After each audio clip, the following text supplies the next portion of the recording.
অভিষেক বন্দ্যোপাধ্যায় আপনাকে গাড়িতে নিয়েছিলেন এবং 40 মিনিট আপনার সঙ্গে ছিলেন, কি কথা হলো? দেখুন, সেটা তো পলিটিক্স, রাজনৈতিক কথাবার্তা।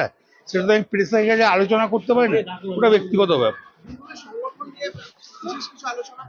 সবই রাজনৈতিক আলোচনা, যা বলার বলেছে। দাদা, রেশমি দে এবং বিজেপির তরফে অভিষেক বন্দ্যোপাধ্যায়ের নামে অভিযোগ দায়ের করা হয়েছে কালকে রামপুরহাট থানায়, যে বিজেপি কর্মীদেরকে বিভিন্নভাবে আক্রমণ করেছেন সে কারণে। সব ফলস।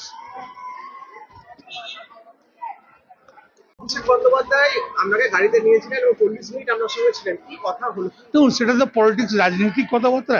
সেটা তো আমি প্রেসের কাছে আলোচনা করতে পারি না, ওটা ব্যক্তিগত ব্যাপার। বিভিন্ন সংগঠন নিয়ে বিশেষ কিছু আলোচনা। সবই রাজনৈতিক আলোচনা, যা বলার বলেছে। দাদা, রেশমি দে এবং বিজেপির তরফে অভিষেক বন্দ্যোপাধ্যায়ের নামে অভিযোগ দায়ের করা হয়েছে কালকে রামপুরহাট থানায়, যে বিজেপি কর্মীদেরকে বিভিন্নভাবে আক্রমণ করেছেন সে কারণে। সব ফলস।